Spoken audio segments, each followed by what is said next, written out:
Today, again, we're going to talk about research and understanding an agency. If you haven't seen me describe this before, there's a 7-step process I created for federal revenue success. I've often heard people talk about the federal market is complex, it's hard or whatever. It's not. It's actually the easiest customer to go after, easier than commercial, state, local, any of that. And the number one reason is because it's a very disciplined customer base, the federal market. It's made up of many different buying customers, but basically it's one big customer in the sense that they operate from the same set of rules. The visibility, the transparency is massive out there. And that's driving into today's topic of research. And I'll get into this in a minute, but my ability to do research on any other type of customer is far less than my ability to do research on federal agencies. So if you haven't seen the 7-step process before, it begins with sales, ironically, or begin with the end in mind. And the end in mind is we want to win more business, so make sales. In order to do that, we must submit winning proposals. In order to submit winning proposals, we need to have slam dunk opportunities in our sales pipeline. The way we hear about slam dunk opportunities are from strategic relationships with federal buyers and teammates. But we can't have any of that unless we pick up the phone and we start calling people to identify the ones that will evolve into strategic relationships. And the way you find people to reach out to is by doing targeting.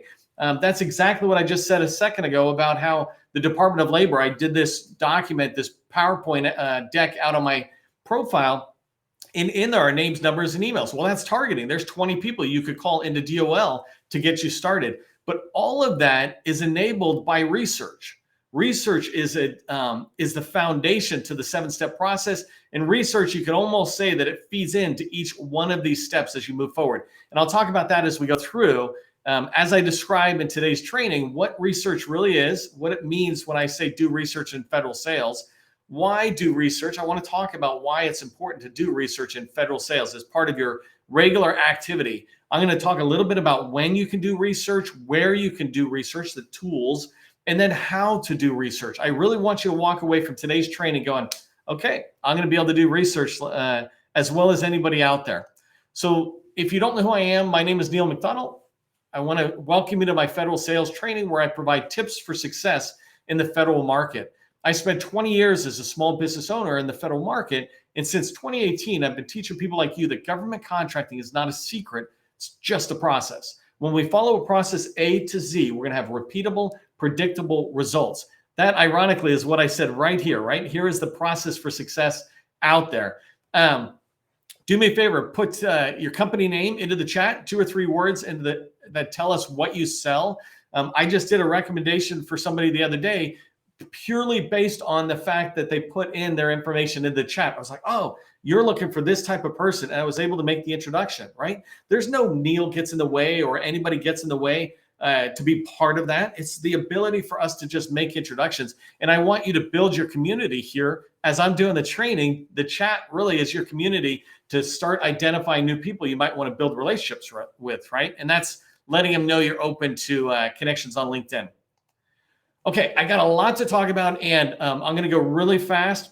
Take screenshots if you want. The replay will be available later. Let's begin with what research is in federal sales. Fundamentally, what I say is that when you do research properly, you're going to know a federal agency better than anyone. I mean anyone in the agency, let alone anybody outside the agency. Think about this for a second. If you have somebody who's in the Navy and they're on a ship somewhere, well, they know that ship, and maybe they know NAVC where ships are or the different commands that they're at, but they don't know the whole Navy. They don't know Naval Surface Warfare Center in Crane, Indiana, that's sitting out there, right? And so when you do research, you're really going to be able to understand the entire agency better than anybody else. You're going to map out an agency's organizational structure, not just at the top level, but as you come down. So going with the Navy, think about this, that the Navy begins with the Department of Defense, and then it goes into the Department of Navy, which is the Navy and the Marine Corps. Then it goes into the U.S. Navy. And then below that, you have the Naval Sea Systems Command. And below that, you have the Naval Surface Warfare Centers. And below that, you have Naval Surface Warfare Center Crane, which I just mentioned a minute ago. And I think they have like a $9 billion spend, 5 or 6 levels down. When you do research, you'll be able to begin to understand all those different offices, subordinate commands, et cetera, and decide which ones to go after. Third thing about what research is, it's understanding the agency's mission, their vision, the commander's intent, it sometimes is called as well. You're together with that, when you understand their mission and the vision, you also understand who your customer serves, right? And I'm going to talk about why it's important to do what research is, but you want to know, who is your customer serving, right? Are they serving themselves? Are they serving a downstream need? Like, for example, in the Army, they're serving the soldiers. Number 5, you're understanding their goals, their objectives, their action items. What are their annual and 5-year strategic goals? What are the objectives that they're trying to meet for each one of those goals? And each one of those objectives tends to have action items, and all of them have offices or people aligned to it to say, hey, your job is to champion this objective through to success.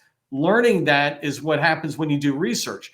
On the flip side, you also understand their challenges and their pain points, right? If goals and objectives are their needs, challenges and pain points are these things that are driving them nuts, these things that they need to address in order to be able to execute on their mission more effectively. And so you want to understand their challenges, and you'll do this through conversations, etc. But I'm going to show you how you can do it just by doing research. Number 7, you want to know their accomplishments. And the reason this is really important is, like, if you look back at FY 2022, which is the last fiscal year any agency would do a report on, because it usually takes them 3 to 6 months. If you look back at that, then you're looking at things they're proud of, right? Hey, we accomplished this, we accomplished this. If I stick with the Navy for a minute, the Navy talks about how they've been rolling over to flank speed and Microsoft 365, moving people off of on-prem type tools to cloud-based tools. And that's a huge thing they've accomplished and they're very proud about. But when they talk about their accomplishments, you begin to learn about the systems, the program offices, the teams. Those accomplishments sometimes talk about, hey, we gave this team an award, and here's Tommy, Janie, Sally, Sarah, and Sonia. For some reason, I was on S's.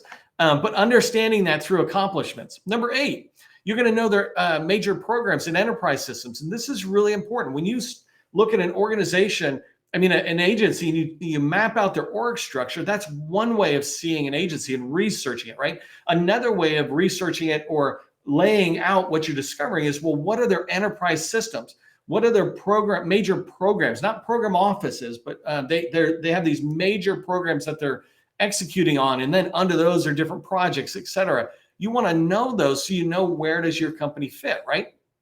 Number 9, understanding research enables you to understand their annual spend.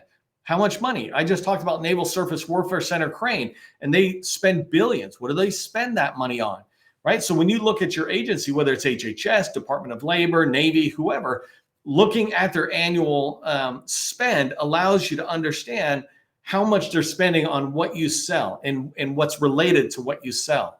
Number 10, knowing their procurement process. So research is going to allow you to know their procurement process and understand how they buy. Their procurement process is basically from the minute they have an idea or requirement, how do they progress through their organization to a contract award? They're going through the program office, they're going through the acquisition office, they're going through the legal shop, they're going through leadership. There's all this stuff that happens.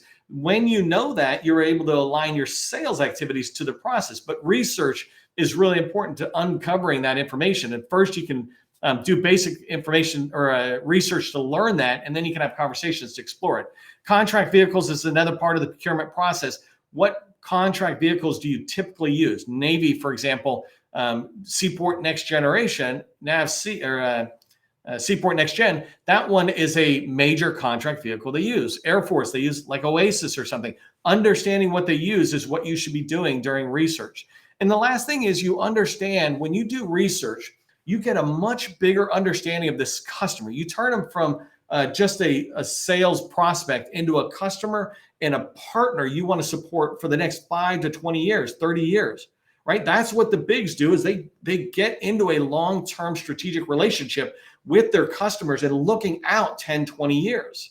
I don't need you, if you just started your government contracting world, to think that far out, but I want you to think about that's where you're going when you build your company to a certain level of maturity. And so you want to understand how Naval Surface Warfare Center Crane's priorities align to the NAVSEA, Naval Sea Systems Command, or to the Navy or the Department of Defense. or to the executive office of the president. That's what EOP stands for. How do these align out there? It's really important because sometimes when you look upstream, you see they only have 4, 5, or 6 main priorities they're trying to drive to. It allows you to be fully aware of what they're trying to do so that you don't just sell a product or a service. You're being part of the solution or fulfilling the need, helping them execute the mission and align to the priorities. Okay, so that was what research is. Let's talk about why research is so important in federal sales, why you should be doing this. And I don't have them in any particular order here, but for some reason I have 11 bullets on almost every slide. But here, number one reason is it can help you make a good first impression. And not just a good first impression, a second impression, third impression. It shows that you did your homework, right? When you go in, people don't care what you know until they know that you care. And when you have done your homework, when the things you say and the questions you ask make it very obvious that you did your research, you're going to make a good first impression, second impression, third impression, right? They want to see that over and over again. Number three, it enables you to reduce risk in their eyes. And so if Lockheed Martin or Booz Allen walks in, no customer is looking at them going, they're a risk. But small businesses, when we walk in, there's this prejudice, bias against small businesses to a degree. If they don't know you, if they don't know us, there's a level of bias against us. But when we do our research and then we begin to have these conversations based on the things we have learned through research, it enables us to reduce our risk in their eyes because they see us as somebody who gets them. They see that we've got the experience in there, et cetera. So every single second that you're talking to a new customer, you're trying to reduce that risk in their eyes so they stop seeing you as a risk and they start seeing you as a trusted advisor.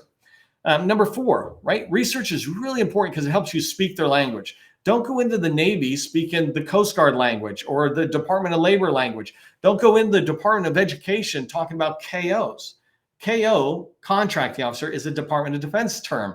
In the civilian side, Department of Education, we call them COs, contracting officers, right? So understanding the language, and that's just one thing, right? Imagine if you begin to understand, how do they talk about technology? How do they talk about construction or program management, project management? Speaking their language, the ability to speak their language comes from the research. And that's really important because it, again, goes to that first impression, reducing risk, helping people know, like, and trust you. They begin to like you when you speak their language. Number five, it empowers you to shift authority to yourself. When we walk into a meeting, more often than not, our authority is a little bit, sometimes feel subordinate. If we didn't do research and we're just walking in to meet with a small business specialist, contracting officer, or a program office, and we didn't do any research, well, we're subordinate to them. But if we've done some basic research, then we're on equal levels. If we've really done good research and good planning before the meeting, then we shift the authority to ourselves. We shift it. We're not in charge or anything. They just look to us now upwards. They look up to us as a trusted advisor. When you do your research, you're able to ask questions. I was able to do this with an intern by teaching them how to do research. And within 60 days, they were able to have meetings by themselves with KOs and have the authority shift so much to the point where the KO was asking them how they were learning so much about their organization. They stopped looking at him as a junior person in there, and they just started having a conversation, right? That's not where sales happens, but it's where sales begins. Number six, positively impacts your capture and proposal efforts. When you do research, you know so much more about the opportunities you're pursuing and that you're going to write proposals for. You're able to bring more information to the proposal writer, say, hey, this is the chief challenges. This is what they care about. When you do research and you understand some of those challenges and pains, for capture, it enables you to ask even more pressing questions about their problems or about potential solutions you're going to bring. That comes from researching and understanding that agency and their objectives, their pain points, et cetera. Number seven, and this goes back to that last bullet on what it is. Research enables you to align your offering to the mission and need that the customer has. And what this means is you don't just say, hey, I have a car, for example, or I have a bus. No, you're aligning it to what they're trying to do. I'm trying to get a bunch of soldiers from here to there, and I need them to be able to carry heavy equipment. One of the biggest lessons I learned when I was in the Rangers in the Army a long time ago was that the Jeeps that we used to drive really fast, and try to jump over hills or something. Somebody senior taught us that, look, Junior, the whole point of a Jeep is not to go fast or to get us anywhere fast. It's to enable us to carry more equipment and weapons to where we're going. And it's the same thing about when you think about what you have, let's say a Jeep, do I want to go fast, or are they just trying to get more equipment somewhere? Aligning what you offer to their needs and to their mission really is an important part of research. Number 8, this goes back to capture, right? And asking spin questions, and this is a sales methodology, but you can ask better questions and stronger questions of the customer when you go into meetings. Spin selling, spin questions stands for situation, problem, implication, and needs payoff. And the idea is situation questions are factual questions. Need payoff are about, hey, if we gave you this solution, how would it benefit you? But really the two that you want to pay attention to are problem questions and implication questions. The problem we have is sometimes we have brownouts. That's kind of tough on the people who are managing the facility. They probably get yelled at. That's their problem. And now we want to explore that further. And so we're going to ask implication questions. And implication questions are about what's the consequence of the power being out. Well, a lot of these different programs and offices within our agency can't do their job. Cool. Who do they support? Well, they support the soldier and the federal agents. Oh, so they can't do the job, right? All this downstream stuff. But the way I know this downstream stuff in order to be able to ask these questions is through research. I understand the organization. I understand who the customer is they serve. So all that research activity that I said, what is research, comes back into these spin questions. Number 9, research provides the guidance for the targeting phase. So I showed you there's research, and the second step of the 7-step process for federal revenue success is targeting. Targeting is about finding the right people, names, numbers, emails, et cetera. And so research begins to help you by finding org charts. And now you see office names, and you can use that to go find research on the particular office names. Sometimes you find an org chart and it has names on it, right? And so when you do research, you start finding the people in the offices that you can then start trying to find phone numbers, et cetera. And targeting is about finding the phone number and email, really. The names are coming through research generally. Okay, so number 10, so this one's a kind of a different kind. But when you do research, it's going to make your cold calling or your meetings or your first meeting, et cetera, it's going to reduce the anxiety that you might feel going in and meeting with a potential customer or teaming partner, and it's going to increase your confidence. I always talk to people. I even tell my 9-year-old twins, I'm like, look, if you want to convince me of anything, bring data and evidence. And when you have data and evidence, you start feeling stronger. And I don't know if you've heard me say this before, but I teach my kids how to use ChatGPT. A lot of reasons why. You can talk to me another time about that. But I taught my kids how to go to ChatGPT and use it to make an argument against me to convince me to do something I don't want to do, right? But what ChatGPT and my kid are doing is looking and bringing data and evidence together. Well, when they do that, my children have so much more confidence having a debate with me.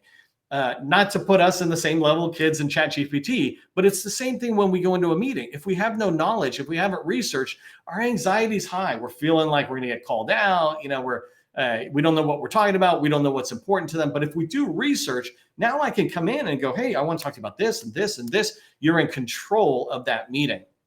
All right, number 11, on why to do research, right? Research increases your company's attractiveness as a teaming partner. I've been talking primarily about how research helps you when you're going into an agency and you're talking to federal buyers, et cetera.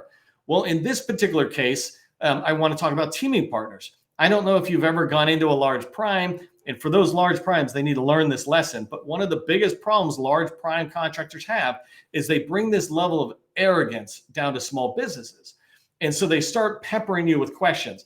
The worst question somebody might get as a small business is, well, how many people do you have? Who do you know in the particular agency? These kind of things are really insulting and very insensitive questions. But you can counter that by doing research on target agencies where you're coming in saying, hey, I know about these people. I want to talk about this. You start driving the conversation in the direction you want towards something that teammate might be interested in. Small businesses might also be interested in talking to you, right? So it's not just larges. Larges are just the brutal ones to smalls. But anyways, the point is when you sit there and have good agency knowledge, when you come in and say, hey, I was doing research, really understanding how PEO Digital is now broken in this way. For years, it had been organized this way, and now it's organized this way, and we're going after this particular opportunity. I'd like to talk to you about that. Then they're not going to ask you any questions. They're going to be focused on what you're talking about, and your attractiveness goes up because they see you as a contributor to winning, instead of somebody who comes in and says, hey, you've got a contract and I'd like a part of it, if that makes sense. So when you know what you're talking about, when you've done research and you have data and information and evidence bringing into a conversation, like with a teaming partner, that's going to increase your company's attractiveness. So let's talk about when you should do research.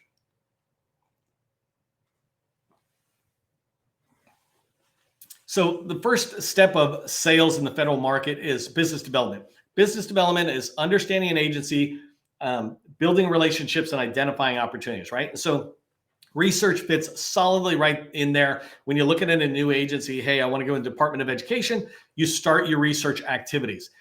Capture, so you got a particular opportunity going after. Well, now you're going to do research here, but you're doing it far more niched down to things that are related to this opportunity. If you pursue a particular department like HHS, for example, then your business development research is really going to make it easier to do your capture research. But in capture, you have a lot more lower level information you're going to want. And then the last thing is, just like I mentioned with teammates a minute ago, before any meeting you go into, do some research on that target person you're meeting. Who are they? Where do they fit? Do the same things that I said about what is research, but just kind of back it up from that person. Instead of coming from the Department of Homeland Security all the way down, come from that person and just back it up a little bit so you have a good understanding of them, what they do, and where they fit within their organization. So this one here, I want to go through pretty fast about where you can do research, and then I'll end up with how you can do research, because that's a little meatier. But these are just 8 places where you can do research, right? The agency website, Government Accountability Office, or GAO.gov. They do reports on agencies, and you can go in there and search for that. SAM.gov. A lot of agencies put a ton of information on SAM, so go find that. I'll talk about that in a minute. And I've had whole separate videos on that, by the way, on how to do that research. USA Spending and FPDS. Going in there, you'll be able to do research and understand different aspects of an agency. As you're doing all those parts of what is research, each one of these is just lending to it. Conferences. One of my favorite conferences, and I recently shared something about them, is the Air Force Association's Air Force Conference, right? And they had it, the last one I went to, I think, was in Florida. But they're a great organization. You go down there, and this is not a small business conference, which I generally don't like attending. This is an Air Force conference. So they're talking about their needs. I want to go to their conference so I can learn about their goals, their needs, their challenges. And down there, you'll hear them talking about it, and they'll get kind of candid on the stage.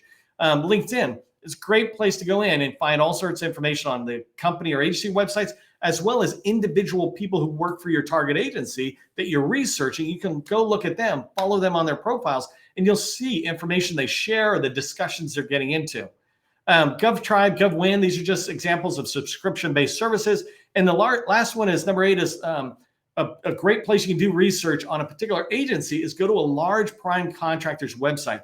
Sometimes agencies don't have a lot of information about programs, for example, but you go over to Booz Allen and you'll see all these pages where they're really digging on, hey, we're supporting the Navy in this way, we're doing these things on this major initiative, and they'll go down and they'll start talking about it. And so you can learn a lot about an agency or something you're trying to research through these large prime contractors' websites.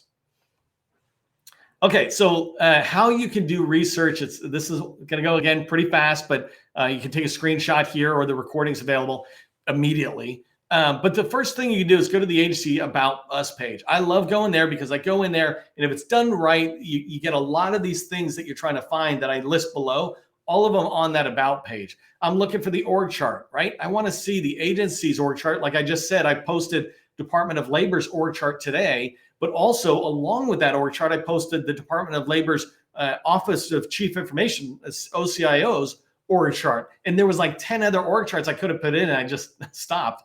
But find the org charts of the agency and the subordinate agencies and the subordinate offices. You can find a lot of that. Number 3, strategic plans and other strategic documentation.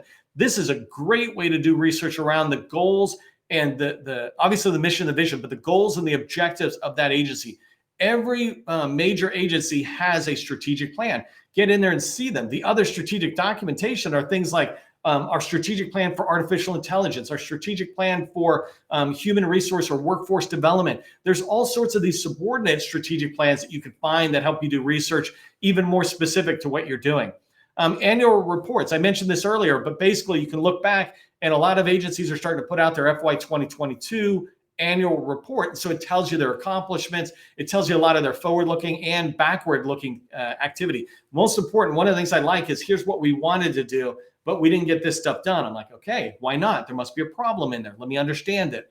I already mentioned GAO. They have the reports, and OIG, Office of Inspector General. They have similar reports. And these, the ones I really like are the ones that are called report of management challenges. Every agency is supposed to look internally and go, what challenges do we have? These are public documents. Number 7, I go to the agency's presidential budget. Basically, FY 2024's budget is out there on every agency's website. So go out there, look at it. You go down, not only will you see the dollars, but you'll begin to see how they break down those dollars into major initiatives or major programs. And so that's a really helpful thing to understand, not just the money, but the organization and the key programs, systems, et cetera.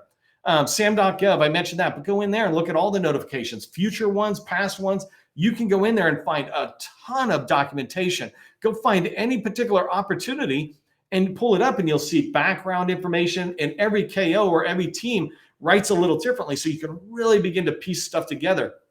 You don't have to go all in, but if you do a little bit kind of every day, after a year, you will have become the master of that agency of really understanding it. So on a website, you can find industry days, advanced planning briefing, or vendor outreach sessions. You can attend these, or you can just find the post documentation or even videos if you're lucky.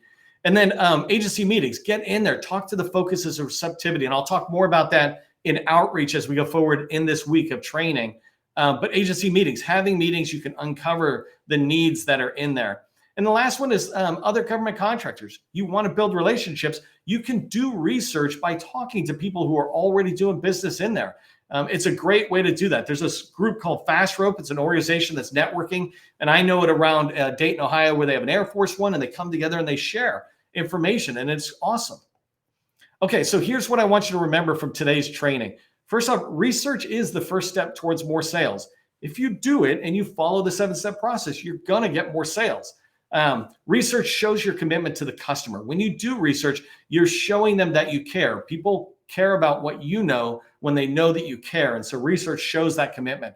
And then research is a skill all of us need. You can't just delegate this to some business analyst or virtual assistant. Part of research is you're absorbing that information. You're understanding the customer. And then when you go to a meeting, people can tell you're not just reading something an assistant did. So everybody should get good at it, your assistant and you if you have an assistant.